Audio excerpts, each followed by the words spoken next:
بسم الله الرحمن الرحيم. الحمد لله رب العالمين. الصلاة والسلام على رسوله الأمين نبينا محمد بن عبد الله خاتم النبيين والمرسلين وعلى آله وأصحابه أجمعين وعلى من تبعهم بإحسان إلى يوم الدين وبعد. رب اشرح لي صدري ويسر لي أمري واحلل عقدة من لساني يفقه قولي. اللهم زدنا علما.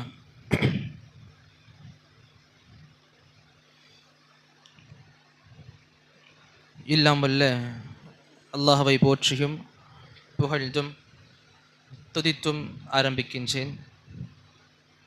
அல்லாஹுடைய மாபெரும் கிருபையினால் தௌஹீத் சம்பந்தமாக எழுதப்பட்டிருக்கும் மிகச்சிறந்த புத்தகங்களில் ஒன்றான கிதாபு தௌஹீதுடைய தொடர் வகுப்பின் கீழ் இன்று ஒன்று கூறியிருக்கிறோம். அல்ஹம்துலில்லாஹி அலா குல்லி ஹால். அல்ஹம்துலில்லாஹ். அதே போன்று இதற்கு முன் நம்முடைய இது தொடர்பான அமர்வில் நாம் பார்த்த தலைப்புகளில் ஒன்று ஷிர்க்குடைய வகைகளில் அந்நதரு லி கைரில்லா, அல்லாஹ் அல்லாதவர்களுக்காக நேர்ந்து கொள்வது. நேர்ச்சை இஸ்லாமிய பார்வையில் பொதுவாகவே வெறுக்கத்தக்க ஒரு செயலாக பார்க்கப்படும். ஏன் வெறுக்கத்தக்க செயல் அப்படின்னா அதை பற்றியும் நாம் தெரிஞ்சுக்கிட்டோம். ஏன் வெறுக்கத்தக்க செயல்? ஏன்னா இதன் மூலமாக ஒரு அடியான் தனக்கு இல்லாத ஒரு கடமையை கடமையாக்கி கொண்டிருக்கிறான். எப்படி அல்லாஹ் நமக்கு ஒரு வெறும் குறிப்பிட்ட விரல் விட்டு எண்ணக்கூடிய அளவுக்கு ரொம்ப குறைவான கடமைகளை நம்ம கொடுத்துருக்கானோ, அந்த லிஸ்ட்டில் இன்னும் ஒன்று நாம் ஆட் பண்ணிக்கிறோம் நம்முடைய சுய விருப்பத்தினோடு. இதனால் நமக்கு கடமை இல்லாத ஒன்று நமக்கு கடமையாக்கி கொடுக்குற ஒன்று இந்த நதர், இந்த நேர்ச்சை. இந்த நேர்ச்சை சம்பந்தமாக எங்கு நமக்கு வெறுக்கத்தக்க செயல் என எடுத்து காண்பிக்கப்பட்டதோ அதே போல் நமக்கு இதுவும் சொல்லி கொடுக்கப்பட்டிருக்கு. அல்லாஹுடைய குர்ஆன் நமக்கு சொல்லும், யூஃபூன பின் நதர். மக்களில், சொர்க்கவாசிகளில், முத்தகீன்களில், முஃமின்களில் இவர்களும் இருக்கிறாங்க தன்னுடைய நேர்ச்சையை முழுமைப்படுத்தக்கூடியவர்கள். ஒரு பக்கம் நமக்கு நியூஸ் கிடைக்குது, நேர்ந்துக்கிறது வெறுக்கத்தக்க செயல். மறுபக்கம் அல்லாஹ் நேர்ந்துக்கிட்ட மக்கள் தான் நேர்ந்துக்கிட்ட விஷயத்தை முழுமைப்படுத்துறதுனால அவர்களை முஃமின், ஸ்வர்கவாசி இப்படியெல்லாம் புகழ்ந்துக்கிட்டு இருக்கான். இரண்டு தரப்புமே நமக்கு செய்திகள் எதிர்மாறாக இருக்கும் பொழுது ஒன்றுக்கொன்று முரண்பட்டதுன்னு கேட்டால் கண்டிப்பாக இல்லை. கண்டிப்பாக முரண்பட்ட செய்திகள் கிடையாது. நபி சொன்னாங்க வெறுக்கத்தக்க செயல். இங்கே அல்லாஹ் குர்ஆனில் சொல்கிறான் நேர்ந்துக்கிட்ட மக்கள் அல்லாஹ் தஆலா இங்கே முஃமின்கள்னு சொல்கிறானே, அப்போ என்ன முரண்பாடு இருக்கான்னு கேட்டால் முரண்பாடு எதுவுமே கிடையாது. எக்ஸாம்பிளுக்கு சொல்லணும் அப்படின்னா, நமக்கு நம்முடைய ஐவேளை தொழுகை நமக்கு கடமையானது. இந்த ஐவேளை தொழுகையில் ஏதாச்சும் ஒரு தொழுகையை நாம் மிஸ் பண்ணுறோம், வேணுமென்றே தொழுகை விட்டால் அதனுடைய தரம் வேறு. நாம் 5 வேளை தொழுகை நம்ம கொடுக்கப்பட்ட பிறகும் அதில் சரிவர நமக்கு ஈடுபாடு இல்லாமல் இருக்குது, தொழுகை வர மாட்டேங்கிறோம், முடிய மாட்டேங்குது, வெவ்வேறு காரணங்களுக்காக இதையெல்லாம் உதாசீனப்படுத்திக்கிட்டு இருக்கோம். நோன்பு நமக்கு 1 மாத கால நோன்பு கடமையாக்கப்பட்டிருக்குது, அதில் ஏதாச்சும் ஒரு நோன்பை எந்த ஒரு காரணம் இல்லாமல் விடுறது, இது எல்லாத்துக்கும் பின்னாடி அல்லாஹோட தண்டனை கண்டிப்பாக இருக்குது. தொழுகை விடுறவன் சரி, நோன்பை விடுறவன் சரி, அல்லாஹ் நமக்கு கடமையாக்குன ஜக்காத்தை விடுறவன் சரி, ஹஜ்ஜுடைய கடமை இருந்தும் ஹஜ்ஜை விடுறவன் சரி, எல்லோருக்குமே அல்லாஹோட தண்டனை பின்னாடி இருக்குது. இது கடமைகள் தவிர்க்கப்படும் பொழுது. இதே கடமைகளை சரியாக ஒரு மனிதன் செய்கிறான் அப்படின்னா அல்லாஹ் தஆலா அவர்களையும் பாராட்டியிருக்கான். 5 வேளை முறையாக சொல்லக்கூடிய நபர் அல்லாஹ் ரப்புல் ஆலமீன் அவர்களை சொர்க்கவாசின்னு சொல்லியிருக்கான். நபி சொல்லியிருக்காங்க, ஒருவனுடைய தொழுகை முறையாக சீராக இருக்கா, அவனுடைய மார்க்கம் ஓரளவுக்கு பாதுகாக்கப்பட்ட விஷயமாக இருக்குன்னு நீங்கள் புரிஞ்சுக்கவும் சொல்லியிருக்காங்க. தொழுகை ஒரு மனிதனின் இஸ்லாமிய அளவுகோலாக பார்க்கப்படுது. தொழுகை கடமையாக இருக்குது, கடமையை தவிர்த்தா நமக்கு தண்டனை கண்டிப்பாக இருக்குது. அதே தொழுகையை நம்ம கண்டிப்பாக செஞ்சு முடிச்சு ஆகணும், தொழுது முடிச்சு ஆகணும். தொழுது முடிச்சதுனால அல்லாஹ் நம்மளை பாராட்டுறான். 5 வேளை தொழுகை தான் தொழுகுவோம், அல்லாஹ் நமக்கு 50 வேளை தொழுகைக்கு நன்மை கொடுக்குறான் அப்படின்னா அல்லாஹ் இந்த முறையாக கடமைகளை பூர்த்தி பண்ணுறவங்களை பாராட்டுறான். அந்த அடிப்படையில் தான் இந்த நேர்ச்சையும் கூட ஆரம்பத்தில் வெறுக்கத்தக்க செயல், நேர்ந்துக்க கூடாது. எதை நாம நேர்ந்துக்க விரும்புகிறோமோ அதை முதல்லையே செஞ்சுட்டு அந்த அமலை கொண்டு அல்லாஹ் கிட்ட துவா கேட்கணும். யா அல்லாஹ், இப்போ உதாரணத்துக்கு நான் 2 நாள் நோன்பு வைக்க போகிறேன். யா அல்லாஹ், என்னை இங்கேருந்து வீட்டுக்கு நீ பத்திரமா கொண்டு போய் சேர்த்துட்டுன்னா 2 நாள் நோன்பு வைக்கிறேன். இருக்குல்ல, என் வீடு இங்கேருந்து ஒரு மாத காலத்தில் பயணம் இருக்கும். இப்போ நான் யா அல்லாஹ், இங்கேருந்து நான் வீட்டுக்கு போகிறேன், இல்லை இங்கேருந்து நான் மக்காவுக்கு போக விரும்புகிறேன், உம்ரா போக விரும்புகிறேன் அடுத்த மாதம். நான் இங்கேருந்து சஹி சலாமத்தாக உம்ரா போயிட்டு வந்துட்டேன் அப்படின்னா 2 நாள் நோன்பு வைக்கிறேன். இப்படி நேர்ந்துக்கு நபி சொன்னாங்க வெறுக்கத்தக்கது. எப்படி பண்ணி சொல்லி கொடுத்தாங்க நமக்கு? அந்த ஏற்கனவே ஐடியா 2 நாள் நோன்பு வைக்கிறது, அதை நபி சொல்லி கொடுப்பாங்க, சஹாபாக்கள் சொல்லி கொடுப்பாங்க. அந்த நோன்புகளை முதல்ல வைங்க. அந்த 2 நோன்புகளில் முதல்ல வச்சுட்டு அல்லாஹ் கிட்ட பிறகு கேளுங்க, யா அல்லாஹ், இந்த 2 நோன்புகள் நான் உனக்காக மட்டும் வச்சிருக்கேன், வேற எந்த ஒரு உள்ளெண்ணம் கிடையாது, உன் ஒருத்தனுக்காக மட்டும் வச்சிருக்கேன், உன்னுடைய திருப்தி நாடி மட்டும் வச்சிருக்கேன். இதை ஏற்றுக்கிட்டு எனக்கு இந்த விஷயத்தை சலுகையாக பண்ணிக்கூடிய அல்ல, சலுகைனா இலகுவாக பண்ணிக்கூடிய அல்லாஹ். இதை நாம அல்லாஹ்வை டிமாண்ட் பண்ணுற மாதிரி கிடையாது. ஏற்கனவே அமல் செஞ்சு முடிச்சுட்டும் அமலுக்கு பேர் அல்லாஹ் கிட்ட துவா கேட்குறோம். இதில் நமக்கு நிறைய கயிர்கள் இருக்குமே தவிர நம்ம நேர்ந்துக்கிறது வெறுக்கத்தக்க செயலாக பார்க்கப்படுது. இப்படி நோன்பு நம்ம நேர்ந்துக்கிறோம், நேர்ந்துக்கிட்ட விஷயத்தை அல்லாஹ் ரப்புல் ஆலமீன் நமக்கு சரி பண்ணி கொடுத்துட்டான், நல்லபடியாக உம்ரா பண்ணி வச்சுட்டு வீடு திரும்பி வச்சுட்டான் அப்படின்னா அந்த 2 நோன்பு நம்ம கண்டிப்பாக வச்சு ஆகணும். அந்த 2 நோன்புகள் வைக்கப்படாமல் நம்முடைய ரூஹ பிரிஞ்சிருச்சு அப்படின்னா கண்டிப்பாக அல்லாஹ் கிட்ட கேள்வி கணக்கு இருக்கு. இதனால சொல்லுவாங்க வெறுக்கத்தக்கது உங்கள் மேலே நீங்களே கடமையாக ஆக்கிக்கிறீங்க. இங்கே அல்லாஹ் பாராட்டுற எந்த காரணத்தினால நேர்ந்துக்கிட்ட விஷயத்தை முறையாக பண்ணீங்க தானே. இப்போ எத்தனையோ மக்கள் நேர்ந்துக்கிறாங்க, இஷ்டத்துக்கும் நேர்ந்துக்கிறாங்க, நேர்ந்துக்கிட்ட எல்லாருமே நேர்ந்துக்கப்பட்ட செய்ய மாட்டுறாங்க.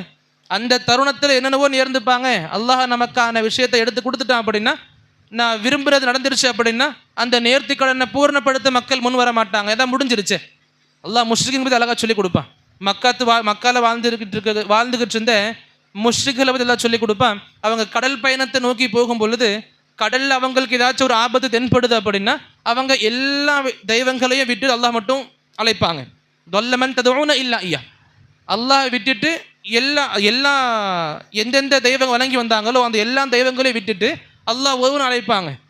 ஃபலம்மா நஜ்ஜாக்கும் மினல் பர், அல்லாஹ் அவங்களை கரை ஒதுக்கிட்டான், பூமி குடன் சேர்த்துட்டான் பத்திரமா அப்படின்னா மறுபடியும் அந்த மக்கள் அல்லாஹ்வுக்கு நன்றி செலுத்தாம பழைய கோட்சின்படி பழைய நடைமுறைப்படி ஷிர்க்குல வாழ்ந்து ஆரம்பிப்பாங்க. இந்த அடிப்படையில் எத்தனையோ மக்கள் நேர்ந்துக்கிட்ட பிறகு நேர்ந்துக்கிட்ட விஷயத்தை செய்யாமல் இருக்க இந்த மனிதர்கள் நேர்ந்துக்கிட்ட விஷயத்தை சரியாக பண்ணியிருக்காங்க.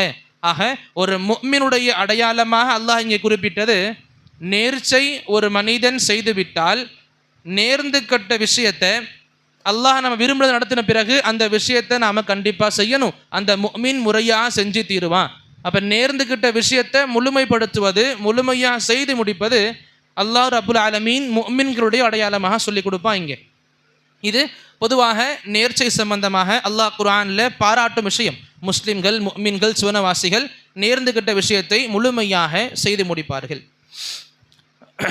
அடுத்து இங்கே வசனமாக குறிப்பிடப்படுது, அஊது பில்லாஹி மினஷ் ஷைத்தானிர் ரஜீம், வமா அன்ஃபக்தும் மின் நஃபகத்தின் அவ் நதர்தும் மின் நதரின் ஃபஇன்னல்லாஹ யஅலமு.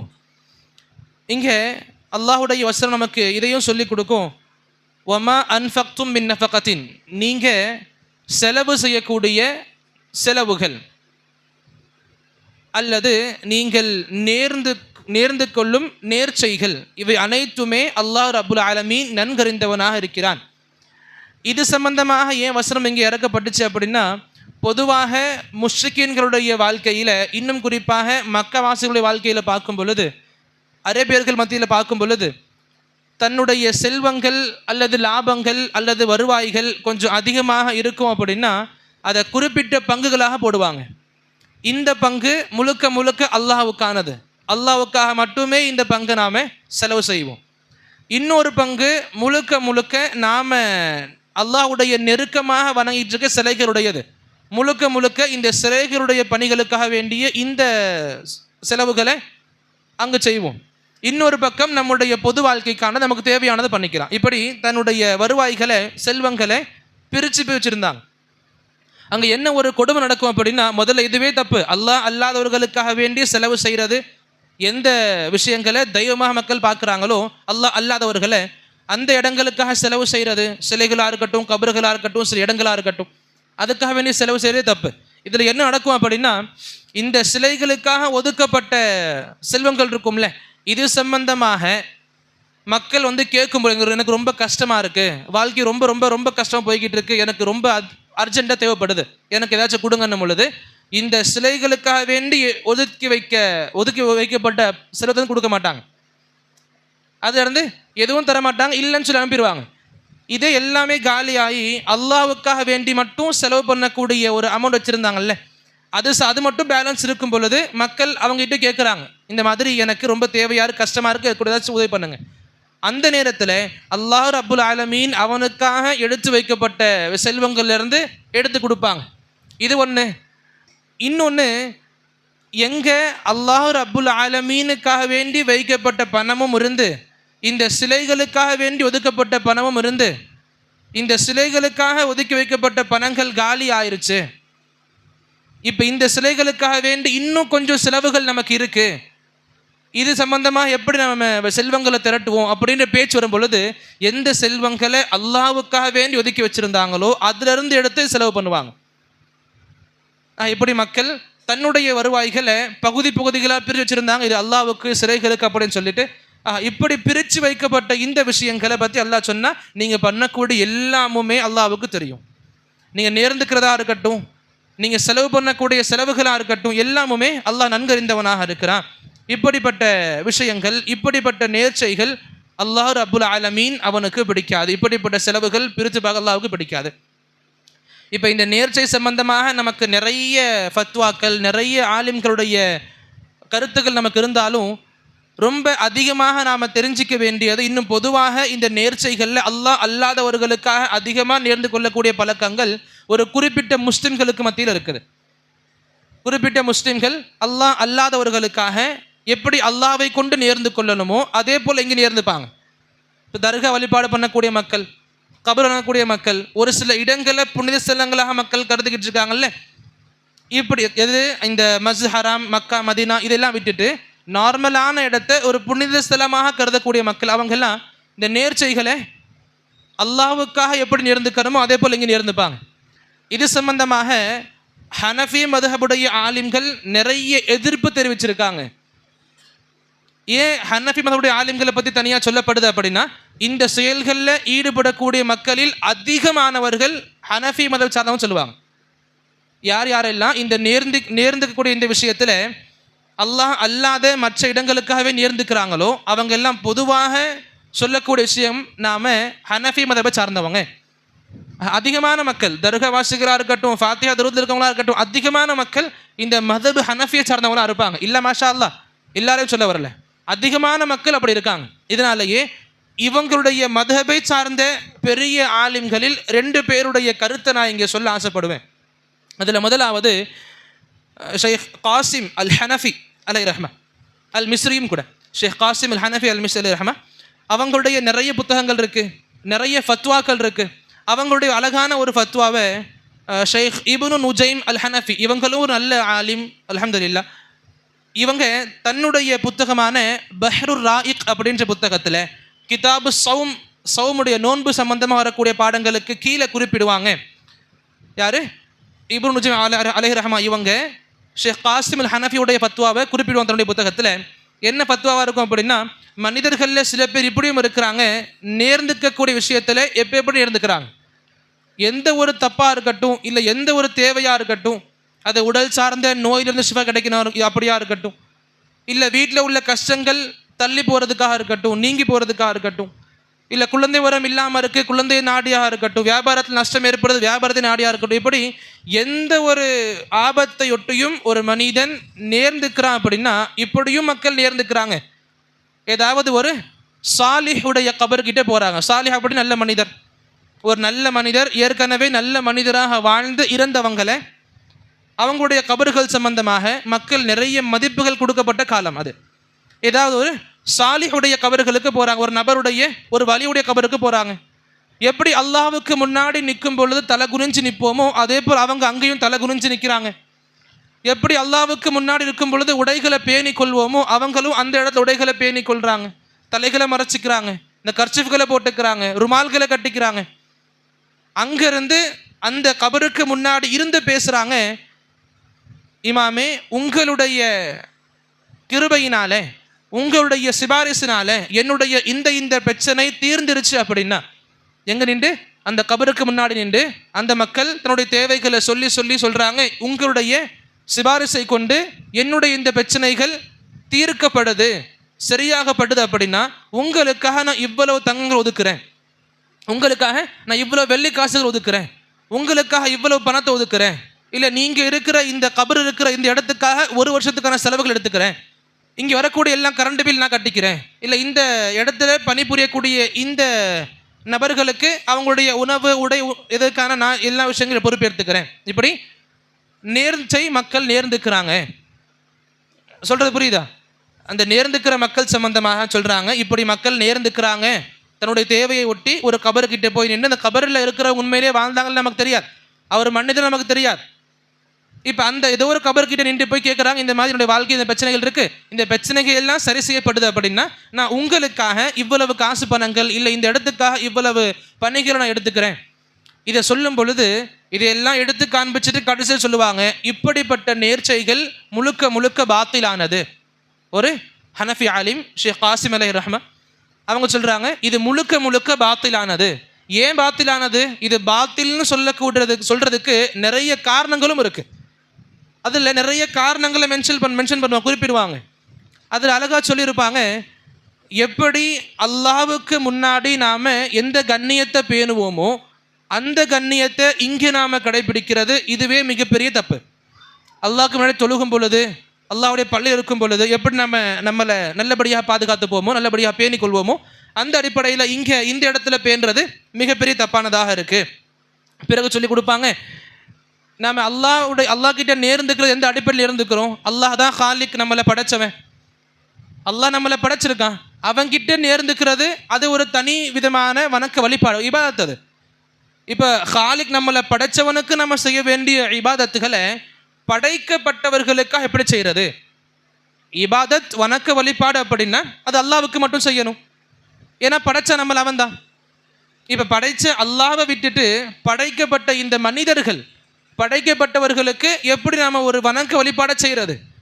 இபாதா அல்லாஹ்வுக்கானது, நதர் அல்லாஹ்வுக்கானது, நேர்ச்சை அல்லாஹ்வுக்கானது, அல்லாஹ்வை தவிர யாருக்கும் பண்ணக்கூடாது. இங்கே இந்த கபறுகளில் இருக்கக்கூடிய மக்களை முன் வச்சு நம்ம இங்கே நேர்ந்துக்கிறோம் அப்படின்னா இது அல்லாஹ்வை கொடுக்கறது இங்கே கொடுக்குறீங்க. அப்போ இது முழுக்க முழுக்க பாத்திலானது. பிறகு அடுத்து 2வது காரணமாக சொல்லி கொடுப்பாங்க, நீங்கள் யாருக்கிட்ட போய் நீங்கள் இதெல்லாம் நேர்ந்துக்கிறீங்களோ அவங்க உயிரோடவே கிடையாது, அவங்க இறந்துட்டாங்க, கபரில் அடக்கம் செய்யப்பட்டிருக்காங்க. நீங்கள் என்ன தான் போய் அவங்களுக்கு படைச்சாலும் தங்கமோ வெள்ளி எதனையும் கொடுத்தாலுமே அதை அனுபவிக்கிறதுக்கு அவங்க இருக்க மாட்டாங்க. முதல்ல அவங்க பேரில் எல்லாத்தையும் வாங்கி போட்டுக்கிட்டு அங்கே இருக்கிற ஊழியர்கள் எல்லாம் சந்தோஷமாக இருப்பாங்க. தவிர நீங்கள் என்ன நேர்ந்துக்கிறீங்களோ அது முழுமையாகவே ஆக வாய்ப்பு இல்லைன்னா அவங்க இறந்துட்டாங்க, நீங்கள் அவங்களுக்காக இந்த விஷயங்கள் நேர்ந்துக்க முடியாது. இந்த வகையில் பார்க்கும் பொழுதும் அது பாத்திலானது. பிறகு சொல்லுவாங்க, இப்படி நீங்கள் இந்த கபரில் போய் நேர்ந்துக்கிற மூலமாக, நேர்ந்துக்கிற காரணமாக என்ன சொல்ல வரீங்க? எப்படி இப்போ நார்மலாக அல்லாஹ் கிட்ட போய் கேட்குறேன், அல்லாஹ் எனக்கு இங்கேருந்து இந்த பயணத்தை இலகுவாக்கி கூட, ஈஸியாக்கி கொடு, நான் 2 நாள் நோன்பு வைக்கிறேன். அல்லாஹ் கிட்ட கேட்கும் பொழுது என்னோட இறைவன் அவன் எல்லாத்தையும் வந்து பேசலாம், கேட்கலாம். இதே ஒரு மையத் ஒரு கபராக இருக்கும் பொழுது இப்போ அல்லாஹ் கிட்ட கேட்கறது போல இவங்ககிட்ட கேட்குறோம். என்ன அர்த்தம்? அல்லாஹ் எனக்கு இதை செஞ்சு கொடுக்குற சக்தி அல்லாஹ்க்கு இருக்குது, ஆக அல்லாஹ் கிட்ட கேட்குறேன். இப்போ அதே போல் நான் இங்கேயும் கேட்குறேன். அப்படி என்ன சொல்ல வரீங்க? அதை கொண்டு அல்லாஹ்வை போல இவங்களுமே சக்தி பெற்றவங்க தான். என்னுடைய வாழ்க்கையில் காரியங்கள் மாறப்படுறதுக்கு, ஒரு நல்லது கெட்டதாக மாற்றுறதுக்கு, கெட்டதை நல்லதாக மாற்ற, கெட்டதை தள்ளி வைக்க, இப்படி நிறைய விஷயங்களில் இவங்களுக்கு சக்தி இருக்குது. அப்போ அல்லாஹ்க்கு இருக்கக்கூடிய அந்த சக்தியை இந்த இறந்து போனவர்களுக்கோ இல்லை சில உயிருள்ள நபர்களுக்கோ நீங்கள் எடுத்து வைப்ப சரி கிடையாது. இப்படிப்பட்ட நிறைய காரணங்களை முன்னோக்கி சொல்லுவாங்க. அல்லாஹ் அல்லாதவங்களுக்காக நேர்ந்துக்கிறது பாத்திலானது. யார்? ஹனஃபி மதஹபை சார்ந்த ஒரு பெரிய ஆலிம் அவங்க.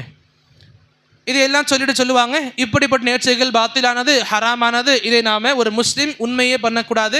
இது ஹராமுன்றதுக்கு இஜ்மாஉல் அஇம்மத்தில் முஸ்லிமீன், முஸ்லிம்களுடைய ஆலிம்கள், உலமா பெருந்தைகள் எல்லாருடைய இஜ்மா இருக்குது, கருத்தொற்றுமை இருக்குது. எல்லா ஆலிம்களுடைய ஏகோபித்த முடிவாக இது இருக்குது. அல்லாஹ்வை தவிர வேறு யாருக்காகவும் நேர்ந்துக்கிறது ஹராமானது சம்பந்தமாக இப்படி சொல்லி முடிப்பாங்க. அடுத்து 2வதாக அதே ஹனஃபி மதஹபை சார்ந்த ஒரு நல்ல ஆலிம், அல்ஹம்துலில்லாஹ், ஷேக் சுன்உல்லா அல் ஹலபி அலைஹி ரஹ்மா. ஷேக் சுன்உல்லா அல் ஹலபி அலைஹி ரஹ்மா அவங்க இதில் ரொம்ப பெரிய கருத்து கொண்டு இருப்பாங்க.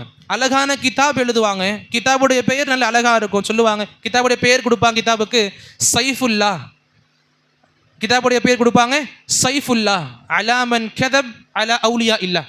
அல்லாஹுடைய வலிமார்களின் மீது, பொய்யுரைப்பவர்கள் மீது அல்லாஹ்வின் போர்வாள் இருக்குது. அல்லாஹ்வின் அவுலியாக்கள் இருப்பாங்க, நல்ல அல்லாஹ்வுடைய நேசகர்கள், அவர்களின் மீது, பொய் சொல்லக்கூடிய நபர்களின் மீது அல்லாஹ்வின் வாள் இருக்கு அப்படின்னு தலைப்பில் ஒரு கிதாப் எழுதுவாங்க. அதுலேயும் நிறைய விஷயங்கள் இது சம்பந்தமாக பேசியிருப்பாங்க. குறிப்பாக சொல்லணும் அப்படின்னா, எப்படி கைருல்லாஹ் அல்லாஹ் அல்லாதவர்களுக்காக துபஹ் செய்வது எப்படி ஹராமுன்னு புரிஞ்சுக்கிட்டு இருக்கிறோமோ, அதே போல தான் அல்லாஹ் அல்லாதவர்களுக்காக நேர்ந்துக்கிறதும் ஹராம். எப்படி அல்லாஹ் அல்லாதவர்களுக்காக அறுத்து பயிடுறது ஜுபா செய்து ஹராமாக இருக்குதோ, அதே போல தான் அல்லாஹ் அல்லாதவங்களுக்காக நேர்ந்துக்கிறதும் ஹராமானதாக இருக்குது, அறுக்கப்பட்டதாக இருக்குது. அதே போல் எப்படி அல்லாஹ் அல்லாதவர்களுக்காக அறுக்கப்பட்ட, பலியிடப்பட்ட, படைக்கப்பட்ட உணவுகள் நமக்கு ஹராமான உணவாக இருக்குதோ, அதே போல தான் இப்படி அல்லாஹ் அல்லாதவர்களுக்காக நேர்ந்துக்கப்பட்ட உணவுகளும் நமக்கு ஹராமானது. அதை கம்பேர் பண்ணி பேசுவாங்க.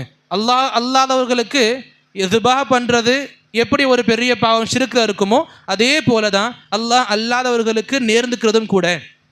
இதெல்லாம் சொல்லிட்டு நிறைய ஆலிம்களுடைய கருத்துக்களை சொல்லிட்டு கடைசியாக அழகாக சொல்லுவாங்க, வல்ஹாசில், இதிலிருந்து நமக்கு கிடைக்கிறது என்ன அப்படின்னா, கன்க்ளூஷனாக, முடிவுரையாக, அன்னன் நதர லி கைரில்லாஹி ஃபுஜூர், அல்லாஹ் அல்லாதவர்களுக்காக வேண்டி நேர்ந்துக்கிறது ஒரு பெரிய பாவச் செயல். அல்லாஹ் அல்லாதவர்களுக்காக நேர்ந்துப்பது ஒரு பெரிய பாவச் செயல். பிறகு சொல்லுவாங்க, ஃபமின் ஐன தஹ்சுல் லஹுல் உஜூர், இப்படிப்பட்ட பாவத்தை செஞ்சவங்களுக்கு நன்மைகள் எப்படி கிடைக்கும்? இப்போ ஒரு அமலை ஒருத்தவங்க செய்கிறாங்க அப்படின்னா என்ன எதிர்பார்த்து செய்வாங்க? எனக்கு நன்மை கிடைக்கணும், நான் 5 பேரை தொழுக வரேன், ஏன் தொழுக வரேன், இதன் மூலம் அல்லாஹ் சொர்க்கத்தை கொடுக்கணும், நான் முழுக்க நோன்பு ஏன் வைக்கிறேன், அல்லாஹ் சொர்க்கத்தை கொடுக்கணும், ஏன் நல்ல விஷயங்களை பண்ண சொர்க்கத்தை கொடுக்கணும், ஏன் கெட்டதை பண்ண மாட்டேன், அல்லாஹ் நரகத்திட்டு காப்பாற்றணும். இப்படி நமக்கு ஒரு ஆசை இருக்கும், நன்மைகளை எதிர்பார்த்து இருப்போம், நலவு எதிர்பார்த்து இருப்போம். அந்த அடிப்படையில் தான் மக்கள் இங்கே நேர்ந்துக்கவும் செய்கிறாங்க. இங்கே சொல்கிறாங்க, எப்படி அல்லாஹ் அல்லாதவர்களுக்கு துபா செய்கிறது ஹராமோ, அதே போல் நேர்ந்துக்கிறது ஹராம். இது எல்லாம் சொல்லிட்டு கடை சொல்லுவாங்க, அல்லாஹ் அல்லாதவர்களுக்கு நேர்ந்துக்கிறது ஒரு பெரிய பாவமாக இருக்க, இந்த செயலை செய்கிறவங்களுக்கு நன்மைகள் எப்படி கிடைக்கும்? அப்போ நன்மைகளே சுத்தமாக கிடைக்காது அப்படின்னு அழகாக அந்த கிதாபிலையும் சொல்லி முடிப்பாங்க. ஆக இது நம்ம புரிஞ்சிக்க வேண்டிய விஷயம் என்ன அப்படின்னா, அல்லாஹ் அல்லாதவர்களுக்காக நம்முடைய நேர்ச்சைகள் நமக்கு மிகப்பெரிய பாவத்தை கொடுக்கும். இந்த நேர்ச்சைகள் இந்த அல்லாஹ் அல்லாதவர்களுக்காக விட்டுட்டு நேரடியாக அல்லாஹ் கிட்டேயே கேட்டுக்கலாம். இப்போ எந்த விஷயத்தை நான் கபரில் போய் கேட்க போகிறேனோ, இந்த மாதிரி நீங்கள் பண்ணீங்கன்னா இது பண்ணுறேன், தவாஃப் செய்கிறேன், அதெல்லாம் பண்ண சொல்கிறீங்க, இது எல்லா விஷயத்தையும் அல்லாஹ் கிட்டே கேட்டுக்கலாம். அல்லாஹ் கண்டிப்பாக நம்ம நேர்ந்துக்கிற விஷயத்தினால் நம்முடைய விதிகள் மாற்றப்படுறது கிடையாது. எது நமக்கு எழுதப்பட்டிருக்கோ அது மட்டும்தான் நடக்கும், வேறு எந்த ஒரு மாற்றம் அதில் இல்லை. அப்படி இருக்க நாம் எதுக்கு இந்த இடங்களில் போய் நேர்ந்துக்கணும்? அல்லாஹ் கிட்டே நேர்ந்துக்கலாம், பெஸ்ட் நேர்ந்துக்காமல் இருந்திருக்கலாம். அப்படி நேர்ந்துக்க வேண்டிய உங்களுக்கு ஏதோ பழக்கம் இருக்குது, அவசியம் இருக்குன்னா அல்லாஹ் கிட்ட மட்டும் நேர்ந்துக்கணும். அந்த நேர்ச்சைகளை சரியாக முழுமைப்படுத்தக்கூடிய குணம் இருக்கணும். இது ஒன்று. இதற்கு பிறகு ஒரு ஹதீஸை இங்கே மேற்கோள் காட்டுவாங்க. ஆயிஷா ரலியல்லாஹு அன்ஹா அவங்க அறிவிக்கக்கூடிய ஹதீஸ், நபி ஸல்லல்லாஹு அலைஹி வஸல்லம் அவர்கள் கூறியதாக, மன் நதர அன் யுதி அல்லாஹ ஃபல் யுதிஹு வமன் நதர அன் யஅஸி அல்லாஹ ஃபலா யஅஸிஹி. இங்கே ஆயிஷா ரலியல்லாஹு அன்ஹா அவங்களுடைய ஹதீஸ் நமக்கு இங்கே வருது. நபி சொல்லியிருக்காங்க, மன் நதர அன் யுதி அல்லாஹ ஃபல் யுதிஹு, எந்த ஒரு நபர் அல்லாஹுடைய இதாஅத் சம்பந்தமாக, அல்லாஹ்வுக்கு கீழ்ப்படிதல் சம்பந்தமாக நேர்ச்சைகளை நேர்ந்துப்பாரோ, அவர் அந்த நேர்ச்சையை முழுமையாக்கட்டும். இவர் அல்லாஹுடைய இதாஅத்துக்கு, அல்லாஹுடைய கீழ்ப்படிதலுக்கு, அல்லாஹ்வுக்கு வணக்க வழிபாடுகள் சம்பந்தமாக இந்த மாதிரி விஷயங்களில் யார் நேர்ந்துப்பாங்களோ அவங்க தன்னுடைய நேர்ச்சையை முழுமையாக்கட்டும். ஆக இங்கே நம்ம புரிஞ்சிக்க முடியுது, நபி இந்த ஹதீஸில் நேர்ச்சையை 2 வகையாக பிரித்து காண்பிச்சிருக்காங்க. ஒன்று, அல்லாஹுடைய இதாஅத் சம்பந்தமாக நேர்ந்துக்கப்படக்கூடிய நேர்ச்சை, அல்லாஹுடைய இதாஅத் சம்பந்தமாக. இது சம்பந்தமாக புரிஞ்சிக்கணும். இதில் அழகான ஒரு பாயிண்ட் நமக்கு கிடைக்கும். இப்போ நிறைய மக்கள் புரிஞ்சிருக்காங்கல்ல, இந்த மாதிரி ஒரு கண்டிஷனோடு தான் நேர்ச்சைன்றது கண்டிப்பாக இருக்கும். இப்போ நான் இங்கிருந்து வீட்டுக்கு சலாமத்தாக போயிட்டேன்னா 2 பேருக்கு உணவளிக்கிறேன், அப்போ அந்த 2 பேர் குணவளிக்கிறதுக்கு நான் இங்கேருந்து வீட்டுக்கு சலாமத்தாக போகணும், இந்த செயல் இருக்குல்ல, இந்த நிபந்தனையோடு தான் அந்த நேர்ச்சைகள் பிணைக்கப்பட்டிருக்குன்னு புரிஞ்சுக்கிட்டு இருக்காங்க. ஆனால் அது இந்த ஹதீஸின் மூலமாக தெரிஞ்சுக்கலாம், அது மட்டுமே நேர்ச்சைன்னு கிடையாது. சும்மா நம்ம உட்கார்ந்துக்கிட்டு இருப்போம், அல்லாஹ்வுடைய நெருக்கத்துக்காக நான் ஒரு 10 ரக்காத் தொழுதுக்கிறேன், அல்லாஹ்வுடைய நெருக்கம் அங்கே கண்டிஷனாக இருக்குது, அதுக்காக 10 ரக்காத் தொழுதுக்கிறேன். இது அல்லாஹ்வோட நெருக்கம் கிடைச்சாலும் தொழுதுக்கிறன்ற முறையில் வராது. அல்லாஹ்வுடைய நெருக்கம் எனக்கு எப்பயோ நமக்கு கிடைக்குதா இல்லை நமக்கு தெரியாது. அப்போ நமக்கு நிபந்தனையாக இல்லாத விஷயங்களில் கூட ஜஸ்ட் வெறும் அல்லாஹ்வுக்காக நான் செய்கிறேன்னு நம்ம நேர்ந்துக்கிட்டோம் அப்படின்னா அதையுமே நாம் செஞ்சாகணும். புரியுதா? இப்போ எனக்கு ஒரு தேவை இருக்குது, அந்த தேவை அல்லாஹ் எனக்கு செஞ்சு கொடுத்தா நான் இந்த மாதிரி செயல்களை நேர்ந்துக்கிட்டதை செஞ்சு முடிப்பேன். இது ஒன்று. ஒரு சில நேர்ச்சைகள் எப்படி இருக்குது அப்படின்னா, நான் உட்கார்ந்து இந்த நிபந்தனையோடு நேர்ந்துக்க தேவை கிடையாது. எனக்கு இதை முடிச்சு கொடுத்தான் அப்படின்னா நான் இந்த விஷயங்களை பண்ணுறேன் அல்லாஹ்வுக்காக. இது ஒரு விதமான நேர்ச்சையில் வரும். ஆனால் நேர்ச்சைகளில் இதுவுமே இருக்குது, எந்த ஒரு நிபந்தனையுமே இல்லாமல் வெறும் அல்லாஹ் கிட்டே சொல்கிறது, யாரா 10 ரக்காத் சொல்லுகிறேன், இந்த மாதிரி நேர்ந்துக்கிறதுமே கூட நமக்கு சொல்லி கொடுப்பாங்க. அல்லாஹ்வுடைய இதாஅத்தின் அடிப்படையில் நீங்கள் நேர்ந்துக்கிறீங்க அப்படின்னா கண்டிப்பாக அந்த நேர்ச்சையை நீங்கள் பூரணப்படுத்தணும், அதை விட்டுட்டு நீங்கள் விலகிடக்கூடாது. ஒன்று இருக்குது நீயத், நார்மலாக எனக்கு டைம் கிடைக்கும் போது என்றக்கா தொழுதுக்க போகிறேன் நாம் நினைக்கிறது, அது நேர்ச்சையில் வராது. பொதுவாக நேர்ச்சைனா என்ன? உறுதியான நிலைப்பாடு கொண்டு அல்லாஹ் கிட்டே சொல்கிறது. இப்போ கண்டிஷனோடு எடுத்து பார்த்தா ஈஸியாக புரிஞ்சிக்கலாம், எனக்கு இதை செஞ்சு கொடுத்தா நான் இது பண்ணுறேன், ஈஸியாக புரிஞ்சிக்கலாம். ஆனால் இது மட்டும் நேர்ச்சையில் கிடையாது. நாம் இது எல்லாத்தையும் விட்டுட்டு நான் வெறும் அல்லாஹ்வுக்காக ஒரு 10 பேருக்கு நான் வலிக்கு போகிறேன் இப்படின்ற ஒரு நியத் பலமாக உள்ளத்தில் கொண்டுட்டோம் அப்படின்னா அதையும் நாம் கண்டிப்பாக பூர்ணப்படுத்தி ஆகணும், முழுமையாக செஞ்சு முடிக்கணும். ஏன் நமக்கு இந்த ஹதீஸில் மிக தெளிவாக சொல்லப்பட்டிருக்கு. அண்ட் இப்படி சொல்லப்படவும் இல்லை, நீங்கள் ஒரு விஷயத்தையொட்டி நேர்ந்துக்கிட்டாதான் நீங்கள் நேர்ச்சையை முழுமைப்படுத்தணும்னு கிடையாது. நபி இங்கே வெளிப்படையாக சொன்னாங்க, மன் நதர அன் யுதி அல்லாஹ், அல்லாஹ்வுக்கு கீழ்ப்படிவேன் என்ற எண்ணத்தில் ஒருவர் நேர்ந்து கொள்வாரேயானால் ஃபல் யுதிஹு, அந்த நேர்ச்சையை முழுமையாக்கட்டும், அல்லாஹ்வுக்கு அப்படி கீழ்ப்படியட்டும். பிறகு சொல்லி கொடுத்தாங்க, ஒமன் நதர அன் யஅஸி அல்லாஹ், அதே போல அல்லாஹ்வுக்கு மாறு செய்யக்கூடிய விஷயத்தில் ஒரு மனிதன் நேர்ந்துப்பான் அப்படின்னா ஃபலா யஅஸிஹி, அதில் அவன் நேர்ச்சையை பூரணப்படுத்தக்கூடாது. எப்படி? அல்லாஹ்வுக்கு மாறு செய்கிற விஷயத்தில். அப்போ இதில் இன்னும் இந்த ஹதீஸ் சம்பந்தமாக இன்னும் சில விஷயங்கள் நான் புரிஞ்சிக்க வேண்டிய இருக்குது. அப்படி எப்படின்னா, இதில் இன்னொரு ஃபிக்ஹுடைய சட்டம் இருக்குது. சில மக்கள் சொல்லுவாங்க, எது நமக்கு கடமையாக இருக்குதோ அந்த அமல் சம்பந்தமாக நேர்ந்துக்கிட்டால் நம்ம கண்டிப்பாக ஃபுல்ஃபில் ஆக்கியே தீரணும். எக்ஸாம்பிளுக்கு தொழுகை நமக்கு கடமையாக இருக்குது, நோன்பு கடமையாக இருக்குது. இப்போ தொழுகை நோன்பு நமக்கு கடமையாக இருக்குது. இப்போ ஒரு நபர் இந்த சரௌண்டிங்கில் நான் ஒரு 2 ரக்காத் தொழுகிறேன், ஒரு 2 நோன்பு வைக்கிறேன், இந்த எது நமக்கு அடிப்படையில் கடமையாக இருக்கோ தொழுகை நோன்பு, இப்படி கடமையாக்கப்பட்ட செயல்கள் சார்ந்த ஒரு நபர் அந்த செயலை கொண்டு நேர்ந்துக்கிறார் அப்படின்னா, எனக்கு இது நடந்தால் ஒரு 2 ரக்காத் தொழுகிறேன், ஒரு 2 நோன்பு வைக்கிறேன். இப்போ தொழுகை நோன்பு சம்பந்தமாக ஒருத்தர் நேர்ந்துக்கிறார் அப்படின்னா அவர் கண்டிப்பாக நேர்ச்சியை முழுமையே ஆக்கி தான் தீரணும். அவருக்கு கஃபாரான்ற ஒரு இது இல்லாமலே போயிடும், அவன் கண்டிப்பாக அந்த அமலை செஞ்சு தான் ஆகணும். அப்படி அந்த மக்கள் இப்படியும் சொல்லுவாங்க, எந்த விஷயங்கள் நமக்கு வாஜிபாக இல்லையோ, கடமை ஃபர்தாக இல்லையோ, சுன்னாவாக இருக்குதோ அந்த அமல் நம்ம செஞ்சால் செஞ்சுக்கலாம், இல்லைன்னா செய்யாமல் போயிடலாம் அப்படின்ற ஃபத்வாக்கள் சில ஆலிம்கள் கொடுப்பாங்க. குறிப்பாக இமாம் அபு ஹனீஃபா அலைஹிஸ்ஸலாமுடைய ஃபத்வா இருக்குன்ற மாதிரி ஒரு சில மக்கள் பேசுவாங்க. அல்லாஹ் ஆலம். எப்படி? எது நமக்கு கடமையாக இருக்குதோ தொழுகை நோன்பு, அந்த தொழுகை நோன்பு சம்பந்தமாக ஒரு மனிதர் நேர்ந்துக்கிறார் அப்படின்னா அந்த நேர்ச்சையை கண்டிப்பாக அவர் முழுமையாக்கணும். மற்ற சுன்னாக்கள் ரீதியாக இஅ்திகாஃப் இருக்கிறது சம்பந்தமாக 10 பேருக்கு உணவு கொடுக்கறது, இதெல்லாம் சுன்னாக்களில் வரும். அப்போ இந்த சுன்னாக்கள் ரீதியாக வரக்கூடிய செயல்களில் ஒரு மனிதர் நேர்ந்துக்கிறார் அப்படின்னா அது அவருடைய விருப்பத்தின் பால் இருக்கும். அவர் விரும்புனா ஃபுல்ஃபில் ஆக்கலாம், விரும்புறலாம் அவர் கஃபாராவை செஞ்சுட்டு அதுக்கான பரிகாரத்தை பண்ணிவிட்டு அடுத்த வேலையை பார்க்கலாம். இப்படின்ற கருத்துக்களும் சில மக்கள் கொண்டு இருப்பாங்க. ஆனால் இதுவுமே கூட சரியான புரிதல் கிடையாது. இப்போ இந்த நேர்ச்சைகள் சம்பந்தமாக வாஜிபானது, முஸ்தஹபானது, சுன்னஹானது, அனுமதிக்கப்படி இப்படியெல்லாம் பிரிக்கிறது சரியான முறை கிடையாது. நபி எங்கேயுமே அப்படி பிரித்து காண்பிச்சிருக்க மாட்டாங்க. இப்போ சுன்னஹாவாக இருந்தால் நீங்கள் பேனெல்லாம் பேனா போகலாம், இந்த ஆப்ஷன் நபி நம்ம கொடுத்தே இருந்திருக்க மாட்டாங்க. எந்த அளவுக்கு அப்படின்னா இது சுன்னாவும் கிடையாது, ஃபர்தும் கிடையாது, நார்மலான வழக்கம் சம்பந்தமாக ஒரு ஆதத் ஃபித்தத் வழக்கம் சம்பந்தமாக பார்க்கும் பொழுதும் கூட அனுமதிக்கப்பட்ட செயலாக இருந்து அது சம்பந்தமாக ஒரு மனிதர் நேர்ந்துக்கிறார் அப்படின்னா அந்த நேர்ச்சியை கூட நபி சொல்லி கொடுத்தாங்க, நீங்கள் ஃபுல்ஃபில் ஆக்கணும். உதாரணத்துக்கு அழகான ஹதீஸ் ஒன்று சஹீஹானதும் கூட, திர்மிதி, அஹமது போன்ற புத்தகங்கள் ஹதீஸ் இருக்கும். புரைதா ரலியல்லாஹு அன்ஹு அவங்க அறிவிப்பாங்க, ஒரு பெண்மணி நபி ஸல்லல்லாஹு அலைஹி வஸல்லமுடைய சில போர்கள் சம்பந்தமாக, எந்த போர்னு நமக்கு மென்ஷன் ஆக்கப்படலை, ஒரு போர் சம்பந்தமாக நபிக்கிட்ட வந்து சொல்லுவாங்க, நபியே இந்த போர்லேருந்து நீங்கள், அதாவது நபி நீங்கள் சலாமத்தாக நல்ல நிம்மதியாக நீங்கள் ஊர் திரும்பிட்டீங்க அப்படின்னா நான் அல்லாஹ் கிட்ட நேர்ந்துக்கிட்டேன் உங்களுக்கு முன்னாடி கவிதை பாடி தஃப் அடிக்க சம்பந்தமாக. தஃப் அடிக்கிறது அப்படின்னா இன்றைக்கி மேளம் அடிக்கிறாங்கல்ல, அந்த மேளம் கிடையாது. அதை போல நபியுடைய காலத்தில் பயன்படுத்தப்பட்ட ஒரு கருவி, அது இசைக்காக வேண்டி பயன்படுத்தப்பட்ட கருவி மக்கள் சொல்லுவாங்க. ஆனால் அந்த கருவி நபி சொல்லுவாங்க இது ஹராமாக்கப்பட்டது கிடையாது. வெறும் தஃப் அடிக்கிறது ஹராமாக்கப்பட்டது கிடையாது. அந்த தஃப் நம்ம காலத்தில் ரொம்ப ரேர், பார்க்க முடியாது. இப்போ சில மக்கள் மேளங்களை சொல்லுவாங்க, ஆனால் இன்றைக்கி இருக்கக்கூடிய மேளங்கள் தஃப்பில் கருதப்படாது பொதுவாக. அப்போ அந்த பெண்மணி சொன்னாங்க, நபியே நீங்கள் இந்த போர்லேருந்து நல்லபடியாக திரும்பி வருவீங்க அப்படின்னா நான் உங்கள் முன்னாடி கவிதை பாடி தஃப் அடிக்கிற நல்லா கிட்டே நேர்ந்துக்கிட்டேன். அப்போ தஃப் அடிக்கிறது அனுமதிக்கப்பட்டது, அது ஒன்றும் சுன்னா அப்படின்ற முறையில் இல்லை, அனுமதிக்கப்பட்டது.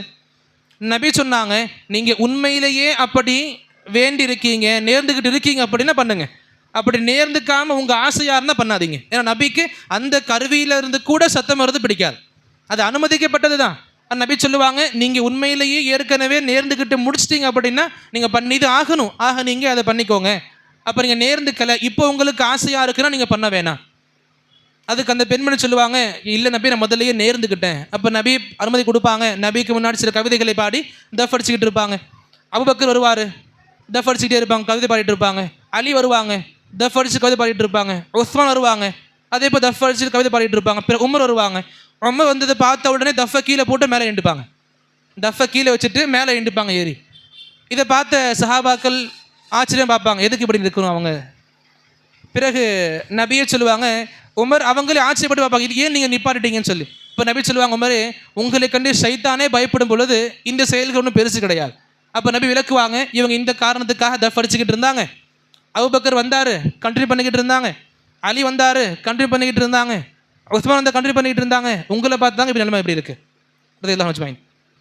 இப்படி இங்கே ஹதீஸை நம்ம கவனிக்கும் பொழுது புரிஞ்சுக்கலாம், இந்த ஹதீஸில் நபி ஒரு அனுமதிக்கப்பட்ட ஒரு செயல், தஃப் அடிக்கிறது அந்த காலத்தில் அனுமதிக்கப்பட்ட ஒரு செயல். இந்த அனுமதிக்கப்பட்ட செயல் சம்பந்தமாக நான் நேர்ந்துக்கிட்ட நபியேன்னு ஒரு பெண்மணி சொல்லும் பொழுது நபி அங்கே ஆப்ஷன் கொடுக்கல, நீங்கள் விரும்புனா பண்ணுங்க இல்லைனா விட்டுருங்கன்னு கொடுக்கல. நபி சொன்னாங்க நீங்கள் நேர்ந்துக்கிட்டு இருக்கீங்க அப்படின்னா பண்ணி முடிங்க. நாம் வாஜிபுகளாக இருந்தால் பண்ணணும், சுன்னாவாக இருந்தால் பண்ணணும், முபாஹாக இருந்தால் பண்ண தேவையில்லை, இப்படியெல்லாம் பேசுகிறது நல்ல முறை கிடையாது. சஹீஹான ஹதீஸ் நமக்கு கண் முன்னே இருக்கும் பொழுது இதில் நமக்கு எந்த ஒரு பாரபட்சம் பார்க்கறதுக்கு தேவை கிடையாது. அடுத்து கடைசியாக இங்கே ஒமன் நதர யாசி அல்லாஹ், அல்லாஹ்வுக்கு மாறு செய்கிற விதத்தில் யாராவது நேர்ந்துப்பார் அப்படின்னா அந்த நேர்ச்சையை நபி சொன்னாங்க நீங்கள் முழுமைக்கூடாது, அப்படி நீங்கள் அல்லாஹ்வுக்கு மாறு செய்யக்கூடாது. இப்போ எக்ஸாம்பிளுக்கு இந்த மாதிரி எனக்கு என்னுடைய குழந்தைக்கு இந்த மாதிரி ஒரு நலவுகள் நோயிலிருந்து நல்லா பாதுகாப்பு கொடுத்துட்டான், ஷிஃபா கொடுத்துட்டான், எந்த டாக்டரும் இல்லைன்னு சொல்லிட்டாங்க, அல்லாஹ்வுடைய கிருபையில் ஷிஃபா கிடைச்சிருச்சு அப்படின்னா இந்த தர்காவில் போய் மொட்டை அடிக்கிறேன், இந்த தர்காவுக்கு போய் நான் ஆடுகளை பலி கொடுக்குறேன், இப்படி நேர்ந்துப்பாங்கல்ல மக்கள். ஆண் குழந்தையே இருக்காது வீட்டில், வெறும் பெண் குழந்தையாகவே பிறந்துக்கிட்டு இருக்கோம். அந்த நேரத்தில் கூட இருக்கிற உறவுகளுடைய வார்த்தைகளை கொண்டு நேர்ந்துப்பாங்க, தாய்மார்கள் பெற்றோர்கள் நேர்ந்துப்பாங்க. இந்த மாதிரி எனக்கு ஆண் குழந்தையை கொடுத்தா இந்த கோவலம் தர்காவில் போய் மொட்டை அடித்து அந்த நபருடைய பேர் வைக்கிறேன் அப்படி மக்கள் நேர்ந்துப்பாங்க. வெளியே எதுவும் கிடையாது, நான் என்னை பற்றியே சொல்லுவேன்.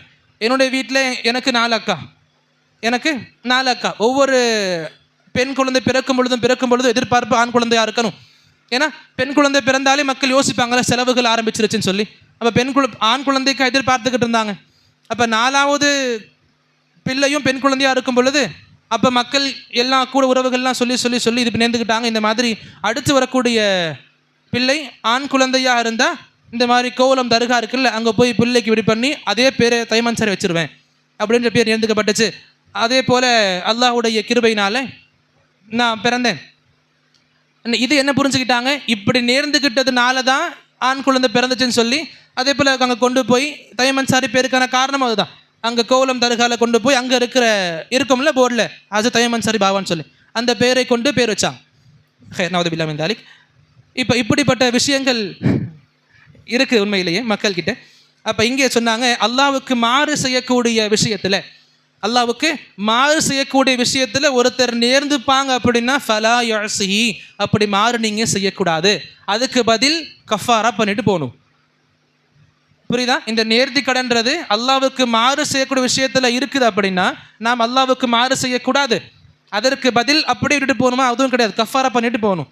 இப்படி நிறைய விஷயங்கள் இருக்குது. இன்னும் ஒரு சில நேர்த்தி கடன் இருக்கு, மக்ருஹாவே இருக்கும். அப்படி நேர்ந்துக்கிறதே மக்ருஹுன்னு சொல்லுவாங்க. எக்ஸாம்பிளுக்கு, என்கிட்ட காசு பணமே இல்லை, நான் சாப்பிட்றதுக்கே காசு பணம் கிடையாது, ஏதோ ஒரு வீரத்தில் ஆர்வத்தில் எனக்கு இது நடந்துருச்சுன்னா நான் 10 பேருக்கு உணவளிக்கிறேன். இப்போ என் வீட்டில் நான் சாப்பிட்றதுக்கே காசு என்கிட்ட இல்லை, ஒரு 10 பேருக்கு நான் உணவளிக்கிறேன்னு வேண்டிக்கிறது, நேர்ந்துக்கிறது எனக்கே தெரியும் சக்திக்கு ரொம்ப அப்பாற்பட்டது. இப்படிப்பட்ட நேர்ச்சைகள் நமக்கு சரி கிடையாது.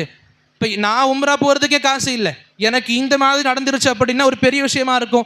நடந்துருச்சு அப்படின்னு 2 பேர் உம்ராக்கு அனுப்புகிறேன். இப்போ இதெல்லாம் நம்ம சக்திக்கு மீறின விஷயங்களாக வெளிப்படையாக தெரியும். இப்படிப்பட்ட விஷயங்களை நேர்ந்துக்கிறத பொதுவாக சொல்லுவாங்க மக்ருஹானது. இது வெறுக்கத்தக்க நேர்ச்சைகள். என்ன பண்ணணும்? அவங்களுக்கு வாய்ப்புகள், சலுகைகள் இருக்கு. அவங்க ஒன்று விரும்புனா இந்த நேர்ச்சைகளை சரி பண்ணுறதுக்காக வேண்டியே சம்பாதிக்கணும், பிறகு இந்த நேர்ச்சையை பூரணப்படுத்தணும். அப்படி இல்லையா அல்லாஹ் கிட்ட மன்னிப்பு கேட்டு கஃபாரா, அந்த பரிகாரத்தை பண்ணி முடிக்கணும். இன்னொன்று இருக்குது, ஒரு சில நேர்ச்சைகள் ஹராமானது. அதில் இந்த மாதிரி அல்லாஹ்வுக்கு மாறு செய்ய விஷயங்கள் அடங்கும். இன்னொன்று, எனக்கு இந்த விஷயம் அறவே நடக்காது, இப்படி ஒரு வேளை நடந்துருச்சுன்னா என் மனைவி தலாக் விட்டுடுறேன், இப்போ நடந்துருச்சுன்னா என் பிள்ளையை நான் இங்கே அனுப்பிடுறேன், இப்போ நடந்துருச்சுன்னா என் பிறக்க போகிற பிள்ளையை நான் இந்த கோயிலுக்காக நேர்ந்து விட்டுடுறேன். இதுவும் எப்படி அல்லாஹ் அல்லாத செயல்களுக்காக ஷிர்க்குக்காக வேண்டிய விஷயத்தை சொல்கிறதும் ஹராம் தான். அதே போல் இன்னொன்று இருக்குது, இந்த மனைவியை தலாக் விடுற சம்பந்தமே வாழ்க்கையில் இது நடக்கவே நடக்காது, நல்லபடியாக தெரியும், இதை ஃபியூச்சர் கணிக்கிற மாதிரி. அல்லாஹ்வுக்கு நம்மளுடைய வருங்காலம் எப்படி இருக்க போகுதுன்னு சொல்லிட்டு இப்படி வாழ்க்கை இது நடக்கவே நடக்காது, அப்போ நடந்துருச்சுன்னா என் மனைவி தலாக் நான் விட்டுடுவேன். இப்படி பெரிய பெரிய வார்த்தைகள் மக்கள் பயன்படுத்துவாங்க. அங்கே சொல்லப்படும் இந்த தலாக் விடப்போறக்கூடிய இந்த மாதிரி விஷயங்கள் இருந்து அவங்களுக்கு ஆப்ஷனே கிடையாது. அவங்க கண்டிப்பாக கஃபாரா பண்ணி ஆகணும். அவங்க சொன்ன விஷயம் நடந்துட்டாலுமே கூட பரவாயில்ல, இதை கொண்டு அவங்க மனைவி தலாக் விடக்கூடாது, மாறாக கஃபாரா பண்ணணும். என்ன கஃபாரா? அதே சத்தியத்தை மீறினா என்ன கஃபாராவாக நபி நமக்கு சொல்லி கொடுத்தாங்க அல்லாஹ்வுடைய வசனங்களை ஒட்டி. அதே கஃபாரா பரிகாரம் தான் இங்கே நேர்ச்சைகள் மீறப்படும் பொழுதும், நேர்ச்சைகளை பண்ண முடியாமல் போனால் அதுவும் அதே கஃபாரா தான். அந்த கஃபாராக்கள் நமக்கு எப்படி சொல்லி கொடுப்பாங்க? அல்லாஹ்வுடைய வசனங்கள் சம்பந்தமாக 10 ஏழைகளுக்கு நடுத்தர உணவு கொடுக்கணும். நடுத்தர உணவு அப்படின்னா நாம் சந்தோஷமாக நமக்கு நிறைய காசு இருக்கும் பொழுது விருந்துகள் ஏற்பாடு பண்ணுவோம்ல, அப்படிப்பட்ட விருந்துகளாகவும் இல்லாமல், இல்லை ரொம்ப டவுனாக இருக்கும் பொழுது அத்தியாவசியமாக சாப்பிட்டுப்போம்ல ரசம் சாம்பார், அந்த மாதிரி உணவும் இல்லாமல் நடுத்தரமாக நடுநிலையாக வீட்டில் என்ன சமைக்கப்படுமோ அதிகமாக ஆவரேஜாக அந்த உணவை 10 ஏழைகளுக்கு கொடுக்கணும். அப்படி இல்லையா அந்த 10 ஏழைகளுக்கு நீங்கள் போட்டுக்கிட்டு இருக்கிற ட்ரெஸ்ஸு போலவே நல்ல ட்ரெஸ் வாங்கி கொடுக்கணும். அதுவும் இல்லையா அடிமையை விடுவிக்கணும். நம்ம காலத்தில் அடிமை சம்பந்தமான ஒரு வசதி நமக்கு இல்லை. அப்போ நமக்கு வேறு ஆதாரங்கள் எடுத்து காண்பிக்கும், இப்படி 10 பேருக்கு உணவளிக்கிறதுக்கு அல்ல உடை கொடுக்கறதுக்கு எனக்கு போதுமான வசதி இல்லை அப்படின்னா நோன்பு வைக்கணும். 3 நோன்புகள் ஒரு நேர்ச்சைக்கு சம்பந்தமாக, ஒரு சத்தியத்தை மீறின சம்பந்தமாக வைக்கணும். இது கஃபாராவாக சொல்லி கொடுக்கப்படுது. இந்த அடிப்படையில் பார்க்கும் பொழுது அல்லாஹ் ரப்புல் ஆலமீன் நமக்கு இந்த நதர் நேர்ச்சை சம்பந்தமாக நல்லபடியாக தெரிவுகளை கொடுக்குறான். நேர்ச்சைகள் பொதுவாகவே வெறுக்கப்பட்ட செயல்களில் ஒன்று, நேர்ந்துக்க அறவே கூடாது. முதல்ல எந்த விஷயத்தை நேர்ந்துக்கிறோமோ அதை முதல்லையே பண்ணிவிட்டு இன்ஷா அல்லாஹ் அல்லாஹ் கிட்ட துவா கேட்கலாம், எப்படி குகைவாசிகள் பண்ணியிருப்பாங்களோ. அப்போ நமக்கு அல்லாஹ் வாய்ப்புகள் கொடுக்கும் பொழுது எந்த விஷயங்கள் நம்ம சக்திக்கு உள்ளே இருக்குமோ, அல்லாஹ்வுடைய வணக்க வழிபாடுக்கு உள்கட்பட்டு இருக்குமோ அந்த விஷயங்களை மட்டுமே நாம் நேர்ந்துக்கணும். எப்படி நேர்ந்துக்க வேண்டிய அவசியம் ஏற்படுதுன்னா பொதுவாக அவசியம் ஏற்படாது, மக்கள் தன்னுடைய பழக்கத்தின் அடிப்படையில் நேர்ந்துப்பாங்க. இன்ஷா அல்லாஹ் நமக்கு அல்லாஹ் வாய்ப்பு கொடுக்கும் பொழுது ஒரு பெரிய தீர்வு நமக்கு சாதகமாக இருக்கணும், இல்லை நம்ம வீட்டுடைய பிரச்சனைகள் தீர இருக்கணும் அப்படின்ற குணம் எண்ணம் இருக்குது அப்படின்னா எந்த விஷயங்கள் என்னால் செய்ய முடியுமோ அந்த அமல்களை முதல்ல முன்கூட்டியே செஞ்சு அதே மேற்கோள் காட்டி அல்லாஹ் கிட்ட துவா கேட்கலாம் இன்ஷா அல்லாஹ். மற்றபடி இந்த நேர்ச்சைகள் மூலமாக நாம் நம்முடைய வாழ்க்கையை கடினமானதாக ஆகி கொண்டிருக்கோன்னு புரிஞ்சிக்கணும். அல்லாஹ் நம்மளை பாதுகாக்கணும். இது சம்பந்தமான தலைப்புகள் அடுத்த தலைப்பாகவும் இருக்குது. அல்லாஹ் சம்பந்தமாக பாதுகாப்பு தேடுறது, எப்படி நேர்ச்சைகள் சம்பந்தமாக பாடங்கள் நமக்கு இருக்குதோ அதே போல் பாதுகாப்பு சம்பந்தமான பாடங்கள் நமக்கு அடுத்த பாடமாக இருக்குது. அந்த பாதுகாப்பு எப்படிப்பட்ட பாதுகாப்பாக இருந்தால் உலக மக்கள் கிட்ட நம்ம நாடிக்கலாம், இல்லை எப்படிப்பட்ட பாதுகாப்பாக இருந்தால் நம்ம அல்லாஹ் கிட்ட மட்டும் நாடணும், எந்த பாதுகாப்புகள் நம்ம உலக மக்கள்கிட்ட நாட அனுமதி இருக்குது, எந்த பாதுகாப்புகள் அல்லாஹ் ஒருவனுக்கிட்ட மட்டும்தான் நாடணும், இந்த பாதுகாப்புகள் அல்லாஹ் அல்லாத நபிக்கே கொடுத்தாலும் சரி, இல்லை நபிக்கிட்டே இருந்து நான் வாங்குறேன்ற எண்ணம் கொண்டாலும் சரி, இல்லை மலக்குகளையே நம்ம அந்த இடத்துல நிப்பாட்டினாலும் சரி, நமக்கு சிறுக்கு தான். ஆக இதன் மூலமாக புரிஞ்சிக்க வேண்டிய விஷயம் என்ன அப்படின்னா, அல்லாஹ் ரப்புல் ஆலமீன் நமக்கு இந்த தௌஹீத் சம்பந்தமாக, குறிப்பாக உலூஹியத் அவனுடைய வணக்க வழிபாடுகள் சம்பந்தமாக அல்லாஹ் ஒருவனை மட்டுமே நாம் நாடி இருக்கணும், சார்ந்து இருக்கணும், நம்பி இருக்கணும். இதை தவிர எந்த ஒரு இடத்துலையும் நாம் இந்த விஷயங்களில் தடுமாறக்கூடாது. இது சம்பந்தமாக நம்ம வீட்டு மக்கள் நிறைய சொல்லி கொடுப்பாங்க. நம்முடைய நம்பிக்கை அல்லாஹ்வின் மீது ரொம்ப அதிகமாக இருக்கும், ஆனால் வீட்டு மக்கள் நம்பிக்கையில் கொஞ்சம் குறைவு இருக்கும். அவங்க கொஞ்சம் கொஞ்சமாக நம்ம கிட்டே சொல்லிக்கிட்டே இருப்பாங்க, இப்படி வேணாம், ஒரு வாட்டி ட்ரை பண்ணலாம், ஒரு வாட்டி பண்ணலாம், உங்கள் ஃப்ரெண்ட்ஸுக்கு சொல்லாதீங்க, உங்கள் பள்ளிக்கு நீங்கள் இடத்துக்கு போகிற நண்பர்களுக்கு சொல்லாதீங்க, இந்த நம்ம ஒரு வாட்டி பண்ணிட்டு வந்ததில்லை, நிறைய விஷயங்கள் நடந்தும் இருக்குது. அல்ஹம்துலில்லாஹ், அல்லாஹ் பாதுகாக்கணும். இப்படிப்பட்ட விஷயங்களை விட்டு முழுக்க பாதுகாக்கப்பட்ட மக்களாக இருக்கணும். அல்லாஹ் கிட்ட அதிகமாக துவா கேட்கணும். அல்லாஹ் ரப்புல் ஆலமீன் நம்முடைய வாழ்க்கையில் கடைசி காலம் வரைக்கும் ஷிர்க்குடைய எந்த வாசம் வராமல் இருக்கணும். அல்லாஹ் நமக்கு அத்தகைய வாழ்க்கை வாழ்றதுக்கான வாய்ப்புகளை, பாக்கியத்தை வழங்குவானாக. அல்லாஹ் ஆமீன். அதே போல் ஒரு அறிவிப்போடு முடிச்சுக்கலாம் இன்ஷா அல்லாஹ். அடுத்த ஞாயிற்றுக்கிழமை, வரக்கூடிய ஞாயிற்றுக்கிழமை நம்முடைய இந்த அக்கீதா சார்ந்த வகுப்பு, கிதாபு தௌஹீத் சார்ந்த வகுப்பு இருக்காது. அதுக்கு பதில் இன்ஷா அல்லாஹ் சிறப்பு வகுப்புகளாக அஸ்ர் தொழுகையிலிருந்து இஷா வரைக்கும் ஏற்பாடு பண்ணப்பட்டிருக்கு. எப்படி நாம் உலூஹியத் வணக்க வழிபாடு சம்பந்தமாக கிதாபு தௌஹீத் பாடத்தை படிச்சுக்கிட்டு இருக்கிறோமோ, நம்முடைய பொதுவான அக்கீதா சம்பந்தமாக, இதே அமல்கள் சம்பந்தமாக மிகப்பெரிய அமலாக கருதப்படுறது தொழுகை. நபி சொல்லுவாங்க, அஸ்ஸலாத்து இமாதுத்தீன், நம்ம மார்க்கத்துடைய தூண் அப்படின்னா தொழுகை தான். அந்த தொழுகை சம்பந்தமாக நிறைய கேள்விகள் மக்கள்கிட்ட இருக்குது. உண்மையாக எப்படி தொழுகணும், சின்ன கருத்து வேறுபாடுகளை கொண்டு நீ உண்மையான சுன்னா ஃபாலோ பண்ணுறவன் கிடையாது. மக்கள் மத்தியில் கருத்து வேறுபாடுகளுக்கான புரிதலும் இல்லாமல் இருக்குது. பொதுவாக தொழுகையாக எப்படி இருக்கணும், நம்ம நபி தொழுத தொழுகை எப்படி இருந்துச்சு, நபியை பார்த்த சஹாபாக்கள் எந்த அளவுக்கு தொழுகையை அவங்க கற்றுக்கிட்டாங்க, எந்தெந்த தவறுகள் நபி சொல்லி கொடுத்துருக்காங்க, எந்தெந்த தவறுகள் நம்ம தொழுகைகளை முறிக்காது, எந்த தவறுகள் தொழுகையை முறிக்கும், தொழுகை சம்பந்தமான ஒரு முழு இன்ஷா அல்லாஹ் ஒரு வகுப்பாக அது இருக்கும். இன்ஷா அல்லாஹ் அடுத்த வாரம் ஞாயிற்றுக்கிழமை அஸ்ர் தொழுகை முதல் இஷா வரைக்கும் இருக்கும். இன்ஷா அல்லாஹ் ஷேக் உவைஸ் ஹஃபிதஹுல்லாஹ் அவங்களும் பேச இருக்காங்க. இன்ஷா அல்லாஹ். அல்லாஹ் ரப்புல் ஆலமீன் நம்முடைய இந்த ஏற்பாடுகளை எந்த எண்ணத்தோடு ஏற்பாடு பண்ணியிருக்கோமோ அதை விட சிறந்த இலக்கடை செய்வானாக. அல்லாஹ் இதன் மூலமாக முழுக்க வெற்றிகள் நமக்கு அளிப்பானாக. இந்த வகுப்புகளை யாரும் மிஸ் பண்ணாமல், நம்முடைய தொழுகை சார்ந்த மிக முக்கியமான அமல் சார்ந்த வகுப்பாக இருக்கிறதுனால இன்ஷா அல்லாஹ் எல்லோரும் கலந்துக்கிற மாதிரி கேட்டுக்கொள்வோம். நம்முடைய உறவினர்கள், நண்பர்கள் எல்லாரையும் இன்ஷா அல்லாஹ் கூட்டிகிட்டு வர்றதுக்கான முயற்சிகளில் ஈடுபடுங்க. இன்ஷா அல்லாஹ் நமக்கு நிறைய கூலிகளை கொடுப்பான். நம் மூலமாக ஒருத்தருடைய தொழுகை நல்லபடியாக மாறினாலும் பரவாயில்ல, அல்லாஹ் அவங்களுடைய காலம் முழுக்க எத்தனை தொழுகை தொழுவாங்களோ அத்தனை நன்மைகள் அவங்களுக்கும் ப்ளஸ் நம்ம மூலமாக கற்றுக்கிட்டாங்கன்றதால் நமக்கும் கண்டிப்பாக கிடைக்கும் இன்ஷா அல்லாஹ். அல்லாஹ் ரப்புல் ஆலமீன் இந்த வகுப்பில் முறையாக கலந்துக்கிட்டு, உண்மையான நீயத்தோடு கலந்துக்கிட்டு, உண்மையான பதில்களை கொண்டு போகக்கூடிய மக்களாக அல்லாஹ் நம்மை ஆக்கியருள்வானாக. அல்லாஹும்ம ஆமீன். பெண்களுக்கு ஏற்பாடு செய்யப்பட்டது இல்லை, ஆண்களுக்கு மட்டும்ன்றதை புரிஞ்சுக்கலாம்.